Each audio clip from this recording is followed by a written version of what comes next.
નમસ્કાર મિત્રો, આજે આપણે આ વિડીયોમાં આંગણવાડી ભરતી 2025 મિત્રો ખાસ આજનો વિડીયો જે પણ મહિલા બહેનોએ આંગણવાડી ભરતીમાં જેમને પણ ઓનલાઈન ફોર્મ ભર્યા છે અને ઓનલાઈન ફોર્મ ભરવાના બાકી રહી ગયેલા છે એમના માટે મિત્રો ખૂબ જ બ્રેકિંગ ન્યૂઝ છે મિત્રો।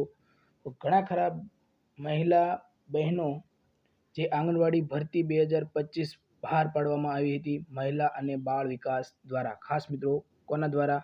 મહિલા અને બાળ વિકાસ વિભાગ દ્વારા આ ભરતીની જાહેરાત કરવામાં આવેલી હતી। પરંતુ મિત્રો ઘણા ખરા મહિલા ઉમેદવાર જે આંગણવાડી ભરતીમાં ઓનલાઈન ફોર્મ ભરવાનું બાકી રહી ગયું છે એમના માટે મિત્રો આ વિડીયો ખૂબ જ ઇમ્પોર્ટન્ટ બની રહેશે। મિત્રો ખાસ ચેનલ ઉપર નવા હોય તો ચેનલને સબસ્ક્રાઇબ કરી લેજો, કારણ કે મિત્રો તમને આંગણવાડી ભરતીને લગતી અવનવી માહિતી આ ચેનલ ઉપર મળતી રહેશે અને બીજી પણ કોઈ પણ ભરતી આવતી હશે તો મિત્રો તમને આ ચેનલ ઉપર બધી જ ભરતીને લગતી માહિતી મળતી રહેશે। તો મિત્રો ખાસ આ ચેનલને સબસ્ક્રાઇબ કરી લેજો અને વિડીયો પસંદ આવે તો વિડીયોને વધારે શેર કરજો અને આપણે ટેલિગ્રામ ચેનલ છે જેની લિંક વિડીયોના ડિસ્ક્રિપ્શનમાં આપેલી છે, તો ખાસ ટેલિગ્રામ ચેનલમાં પણ જોડાઈ જવું। તો ચાલો મિત્રો વિડીયો શરૂ કરીએ।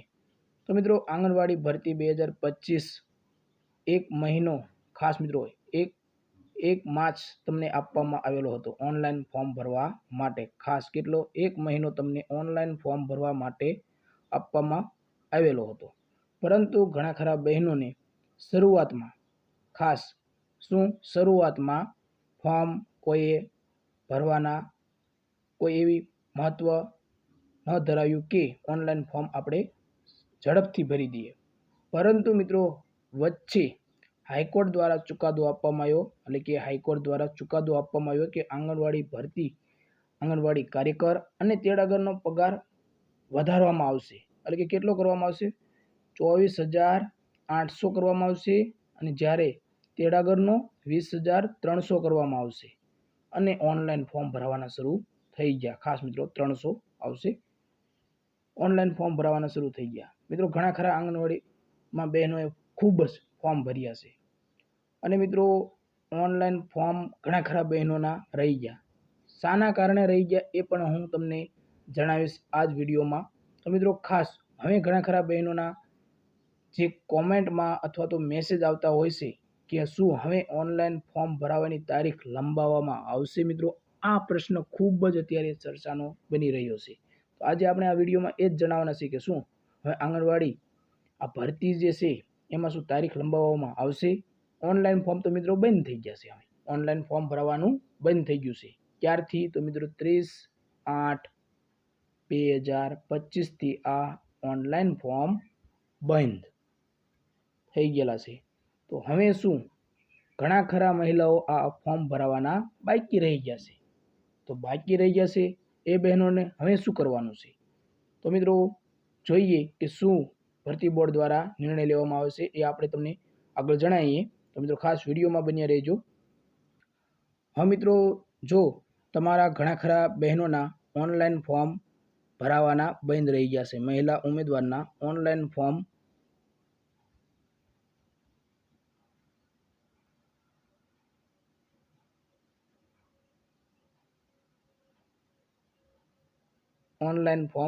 ભરાવાના બંધ રહે, એટલે કે ઓનલાઈન ફોર્મ ભરાણા નથી, તો હવે એમને શું કરવાનું છે? તો મિત્રો હવે જો તમારી પાસે એક જ ઉપાય છે કે મહિલા અને બાળ વિકાસ વિભાગ દ્વારા જો તારીખમાં એટલે કે વધારો કરવામાં આવશે તો જ તમે હવે ઓનલાઈન ફોર્મ ભરી શકશો। હજી સુધી મહિલા અને બાળ વિકાસ વિભાગ દ્વારા કોઈ જ નિર્ણય લેવામાં આવ્યો નથી કે તમારી તારીખ લંબાવવામાં આવશે, ઓનલાઈન ફોર્મ ભરાવાની તારીખ લંબાવવામાં આવશે। આ બહેનોને ખાસ વિનંતી કે મિત્રો હવે તમારા 30/8/2025ના રોજ તમારા ઓનલાઈન ફોર્મ બંધ થઈ ગયા છે। હવે આ બંધ થઈ ગયા એનું કારણ શું? મિત્રો ખાસ 30 તારીખ તો તમને આપવામાં જ આવી હતી, પરંતુ એવું નહોતો અંદાજ કે ઘણા ખરા બહેનો રહી જશે। તો આ રહી ગયા એનું કારણ શું? મિત્રો ઓનલાઈન ફોર્મ ભરાવાનું રહી ગયા, એટલે કે જે ભરી શક્યા નથી એનું કારણ શું? તો મિત્રો પહેલાં હાઈકોર્ટ દ્વારા એવો નિર્ણય કરવામાં નહોતો આવ્યો કે 24,000 અને 20,000 સમથિંગ તમને કાર્યકર અને તેડાગરને, ખાસ કાર્યકર અને તેડાગરને પગાર આટલો આપવામાં આવશે. પરંતુ હાઈકોર્ટ દ્વારા નિર્ણય કરવામાં આવ્યો કે 24,000 ને 20,000 પગાર આપવામાં આવશે. તો મિત્રો મહિલા ઉમેદવારોએ ખૂબ જ ફોર્મ ભરવાની તકેદારી રાખી કે આપણે આંગણવાડીમાં ફોર્મ ભરી દઈએ. પરંતુ જે હાલો ઓનલાઈન ફોર્મે ભરી દે, પરંતુ મિત્રો તમારા જિલ્લામાં, તાલુકામાં જે તમારે આવકનો એટલે કે સ્થાનિક રહેવાસીનો દાખલો મામલતદારનો જોવે છે. એટલે કે રહેઠાણનો દાખલો કઢાવવાનો હોય છે. એ દાખલા કઢાવવામાં જ લાઈનો થઈ ગઈ મિત્રો, ખાસ લાઈનો થવા લાગી અને તમારા રહેઠાણના દાખલા નીકળી શક્યા નહીં ટાઈમ ટુ ટાઈમ. જ્યારે રહેઠાણનો દાખલો નીકળ્યો તો મિત્રો તમારી તારીખની જે લાસ્ટ ડેટ હતી એ નજીક આવી ગઈ, એટલે કે 30/8/2025 નજીક આવી ગઈ અને ઘણા ખરા બહેનો આ ઓનલાઈન ફોર્મ ભરવાનું બાકી રહી ગયા છે.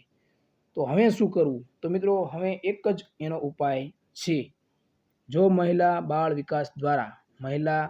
વિકાસ વિભાગ દ્વારા જો તારીખ લંબાવવામાં આવે તો જ આ મહિલાઓ ઓનલાઈન ફોર્મ ભરી શકશે. બાકી મિત્રો જે પણ મહિલાઓએ આંગણવાડીમાં કાર્યકર અને તેડાગરમાં ઓનલાઈન ફોર્મ ભરેલું છે એ મિત્રો એમને પણ એક ખાસ જોવાનું છે કે તમારી ઉમેદવારી રદ ના થાય. શાના કારણે ન રદ થાય એ મિત્રો આપણે ટૂંક જ સમયમાં આપણે આ ચેનલ ઉપર તમને વિડીયો લાવશું કે કયા કારણોસર તમારું ઓનલાઈન ફોર્મ પણ રદ થઈ શકે છે. ખાસ શું રદ થઈ શકે એમ છે, શેના કારણો હોઈ શકે કે તમારું ફોર્મ રદ થઈ શકે એ પણ આપણે એક વિડીયો ટૂંક જ સમયમાં તમને આ ચેનલ ઉપર મળી રહેશે. તો મિત્રો ખાસ ચેનલ ઉપર નવા હોય ને તો ચેનલને સબસ્ક્રાઈબ કરી લેજો. બાકી મિત્રો જે પણ ઓનલાઈન ફોર્મ ભરવાના બાકી રહી ગયા છે એમને એક નમ્ર વિનંતી કે તમે મહિલા અને બાળ વિકાસ વિભાગમાં રજૂઆત કરો કે અમારે ફોર્મ ભરાવાના આ કારણોસરથી રહી ગયું છે, વેબસાઇટ સ્લો હાલતી હતી, એ તમે તમારા જે મંતવ્ય હોય એ તમે રજૂ કરીને જો તારીખ લંબાવવામાં આવે તો તમે પણ આ આંગણવાડી ભરતીમાં હિસ્સો લઈ શકો. અને મિત્રો ખૂબ જ સારી આ ભરતી કહેવાય, ખૂબ જ સારો તમને પગાર પણ જો હાઈકોર્ટ દ્વારા આ ચુકાદો આપવામાં આવેલો છે અને સરકાર દ્વારા જો એનો આવકાર કરવામાં આવશે તો મિત્રો ખૂબ જ તમારો પગાર સારો કહેવાય. તો મિત્રો ખાસ વધારેમાં વધારે આ વિડીયો શેર કરજો. જે પણ બહેનોને બાકી રહી ગયેલું હોય ફોર્મ એ પણ કોમેન્ટ બોક્સમાં જઈને કોમેન્ટ કરી શકે છે. અને મેં તમને જે કીધું કે મહિલા અને બાળ વિકાસ વિભાગમાં તમે રજૂઆત કરી શકો છો. જો તમારું મંતવ્ય અથવા તો તમારી જે વાત હોય એ યોગ્ય લાગે તો મિત્રો આ આંગણવાડી ભરતીમાં તારીખમાં વધારો કરવામાં આવી શકે. બાકી આનો કોઈ જ ઉપાય નથી મિત્રો. તો વિડીયો જો સારો લાગ્યો હોય તો વિડીયોને વધારે શેર કરજો અને વિડીયોને લાઇક પણ કરી દેજો અને ચેનલ ઉપર નવા હોય તો ચેનલને સબસ્ક્રાઈબર પણ કરી લેજો. તો જય હિન્દ મિત્રો.